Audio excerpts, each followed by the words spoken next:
Well, LifeBlood, this is George G, and the time is right. Welcome to today's guest, strong and powerful Sarah Olivieri. Sarah, are you ready to do this? I am ready. All right, let's go. Sarah is the founder of PivotGround. They're an organization helping nonprofits make bigger impacts using simple frameworks. She's a best-selling author, former executive director. Sarah, I'm excited to have you on. Tell us a little bit about your personal life, some more about your work, and why you do what Sure. you do. Yeah. Well, personally, I'm a business owner and I love my work, but I'm also a mom. I have a 9-year-old son and I'm a sailboat racer. We're just coming to the end of sailing season. That keeps me pretty busy in my free time. Like those of us who are single parents and own our own businesses have free time, but I do it anyway. And I live in the beautiful Hudson Valley, where I was just saying we're coming to the end of our beautiful peak fall season where the colors are just gorgeous. Awesome. Sailboat racing. Yeah. We could do How the does whole podcast on we that. good enough. Sailboat racing is awesome. You love it. Cool. All right. And what about nonprofits? How did you find yourself in that world? Yeah, well, I kind of got sucked into it, as probably most people who find themselves in nonprofits do. I was hired as a conference coordinator when I was just out of college, and that became program director, and that turned into being a founder of a nonprofit, which turned into being executive director of a number of organizations. And then I kind of left and started doing marketing for profits because I'd learned how to build websites and do marketing along the way. And then that sucked me right back into working with nonprofits because they became my clients. I could serve them better than anybody else. But then I came back to this challenge that nonprofits had. They couldn't handle great marketing because they couldn't, not only could they not move quickly, but they couldn't even like progress forward at a consistent pace. And that sucked me right into how to run nonprofits better. And I had learned a lot running several for-profit businesses in the meantime. And so, sometimes like you guide your business and other times your business like takes a turn and then you're like running to catch up with it. So I did that. And now I am squarely focused on helping nonprofits run better. I created a framework to help them do that. And so it's such a pleasure to be teaching nonprofits that. But I have to say, for all your listeners, some people are nonprofit people, some people aren't. Another way to say what I do is I help businesses grow to 7 and 8 figures. And I like to just kind of throw that in there because we use that language for profits all the time. And when we think of nonprofits, usually our mind doesn't go to money. But these are not necessarily teeny businesses. These are potentially large organizations with all the people problems and growth challenges and scaling challenges that for-profits have. Yeah, certainly. Anytime there's people involved, probably going to have the same kind of problems. Oh, yeah. And I like to say in nonprofits, there are more people per dollar. So you actually have to be better at business to do well running a nonprofit than you do a for-profit. Like I still sometimes do some for-profit consulting, and that's just like so much easier. Just as a business model, it's so much easier working with for-profits than nonprofits. Just because the heart is bigger and they want to take care of more people? Well, no, because every nonprofit, even at its smallest stage, has to have this two-pronged business model of both a fundraising business and a mission delivering business. And those two businesses serve different audiences, but they're very interrelated, right? So like if I told you day one, you have to start 2 businesses at the same time. And even the smallest nonprofit has to have a board of directors of a minimum of 3 people. So that's like, already a lot of, cooks in the kitchen trying to run 2 businesses at the same time. That is a heavy, heavy lift to make. And then you throw 2 more things on top of that. One is most people get into nonprofits for the love of their mission, not for the love of business. So they don't necessarily come in with those skills or even that desire to be amazing at business, but they actually have to be really good at it. And then you have all these people, right? So we just talked about that initial board of directors, but you've got like for-profits don't have to manage volunteers on top of their staff.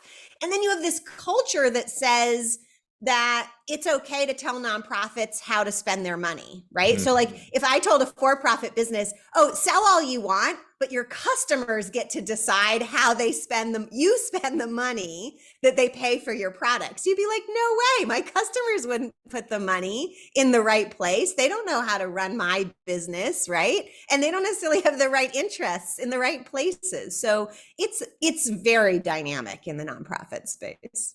Which explains the challenges. Yeah, And and that's why they look messy on the outside. It's really just that they're complex. if only somebody had created a framework to help organizations. So If only. tell, tell us about, so you've done it, you've been on the inside and the outside. You say, okay, there are certain areas that we need to address, and instead of me doing this one at a time, I can create some scale and repeatability by putting a framework in place. Yeah.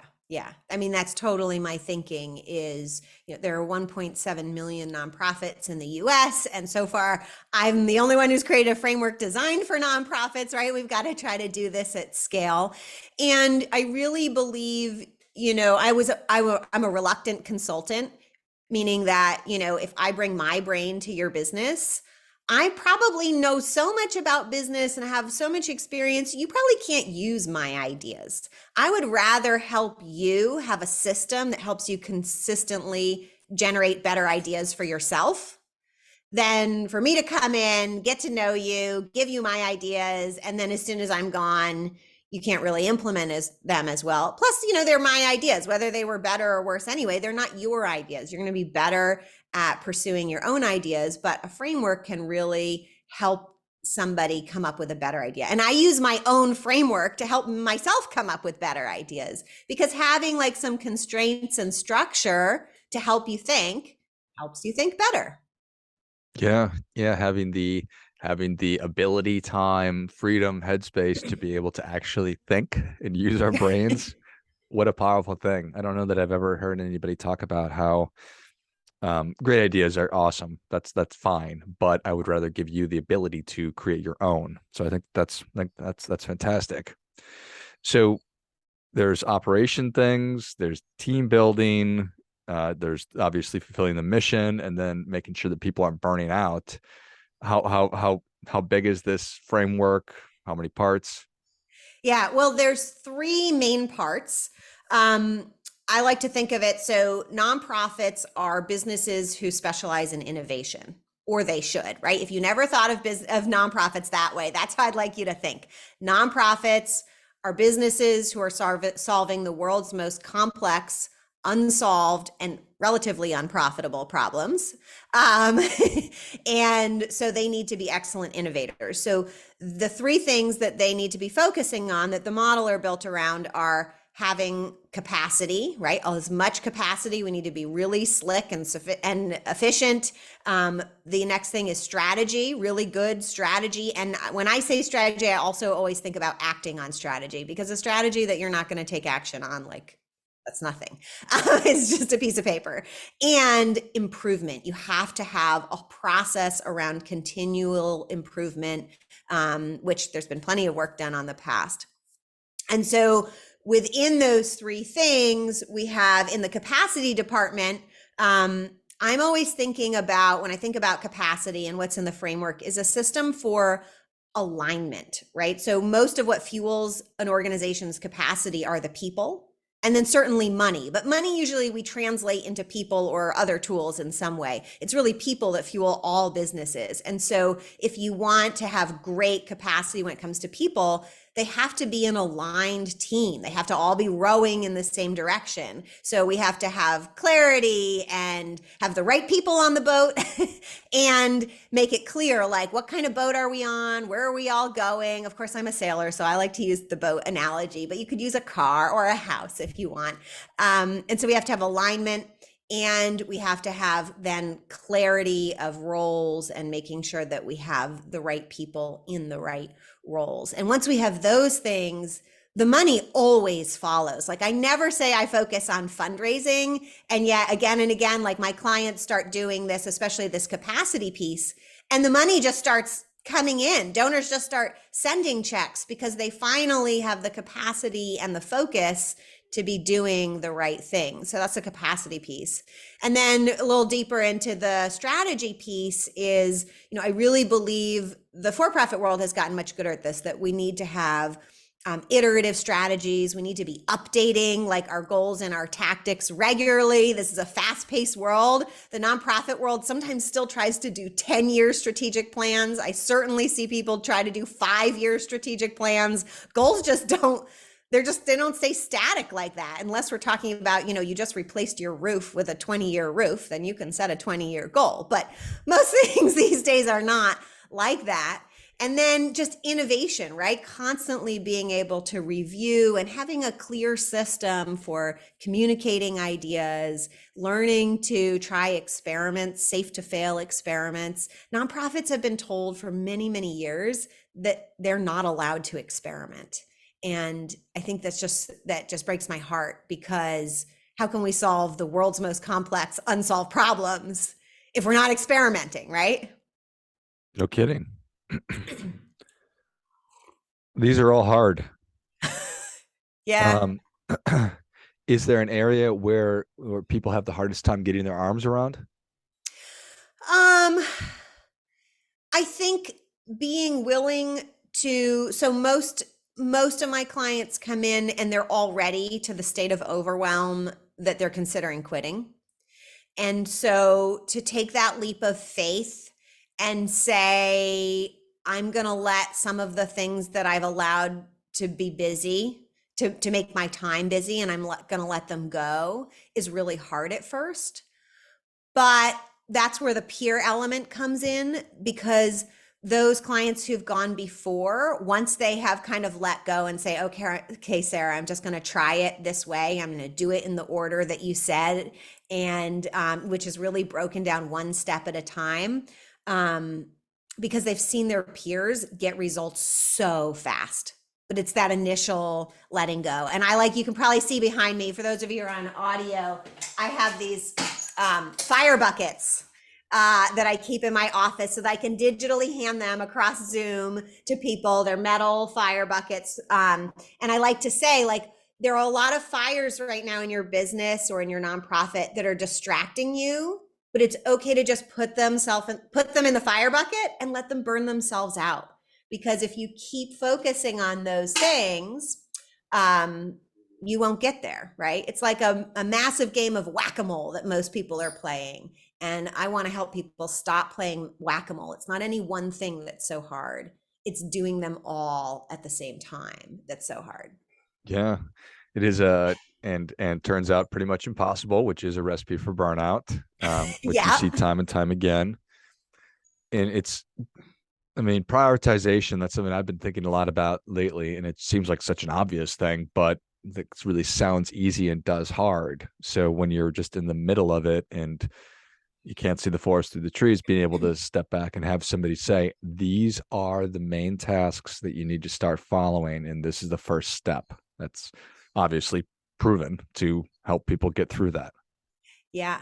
One of the ways I've dealt with that in the framework, which is called the impact method, is in that part where we're setting strategy, it's highly structured. So there's a very specific process for setting goals that forces you to prioritize your goals better. And, for years, I struggled. People were like, set better goals or use SMART goals. And I really struggled until I did a deep dive, nerd dive into the academia of goals. And I had this realization is that some goals are outcome goals, meaning you don't have control over them.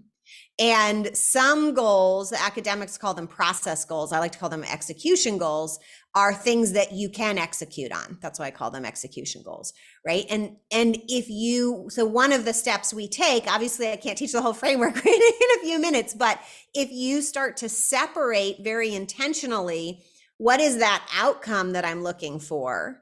And you recognize that that's a different kind of goal. Now I have to set a second goal, which is what is the thing I can do that will probably have that outcome. Now we have this structure in place that helps us get much more clarity on our goals. And then we can start to ask questions. Well, of these 5 things that I could do to try to have that result, which is the one that is most likely to have that result? And how much is that going to cost me to do that? Maybe there's another one that's less likely, but really cheap to do, whether we're talking time or money. And so maybe I'll try that really cheap one first because there's less risk in trying it, and maybe it will work. And so that's like one part that really starts to make a difference in focus. And then everything is very like slickly tied using a digital tool to make sure that your goals dump right into your projects, dump right into your daily tasks, so that we have a time to kind of look up and look at our big goals. In the impact method, we do that every 2 months. And then in our day-to-day, we're just like focused on the tasks. And we say, I know that every task on my task list is connected to a big goal that I'm working on. It was just set 2 months ago at the most. And I'm not going to let myself get distracted by adding other things. If I think I might need to add something else, I'll do that when I go back to my strategy in 2 months. I love it. The outcome versus execution. Is that because I don't have control over the outcomes? There's other people? Yeah. So like, one that really tricks nonprofits is we say, oh, I need to raise money, right? Well, raising money, another way to say that is I need to get somebody else to give me their money, right? So, George, like if I can't force you to give me your money, but I certainly could do a lot of things to try to convince you to give me. So the things that I would do that would try to convince you to give me your money are the things that are in my control. I could call you and ask you for money 100 times. Maybe you'll pick up half the time. Maybe you'll pick up once, right? I don't also have control over whether or not you pick up the phone. So that's where we start to get really clear in breaking those apart. Another thing, if we're talking nonprofits, I can't, or for profits, right? You can't force your clients to buy your products or services, but you certainly can do a lot of activities to encourage them to do that. If we're talking about, someone who is homeless and we're trying to get them into stable housing, I can provide a housing subsidy. I can find an apartment. I can offer them help in moving in. I can give them furniture. But at the end of the day, that person has to choose to accept the help, right? I can't force them to be helped. I love it.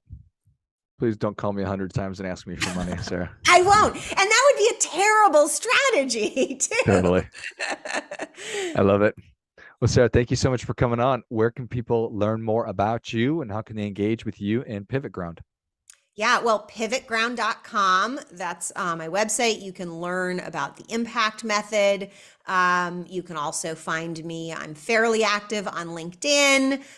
Just look for me under PivotGround or Sarah Olivieri. You can find me on Facebook too. I'm a little bit on Twitter. I'm all around the internet, a background in marketing. So, but do reach out at pivotground.com if you think the impact method might be a great fit for your organization. You can apply to get a free training where I go in depth around those 3 areas that we talked about today. Awesome. Well, if you enjoyed this as much as I did, show Sarah your appreciation and share today's show with a friend who also appreciates good ideas. Go to pivotground.com, pivotground.com, and learn a little bit about the impact method. And if you think that it could help your organization, by all means, get in touch. And I will list all the other ways you can find Sarah on the interwebs. Thanks again, Sarah. My pleasure. And until next time, remember, do your part by doing your best.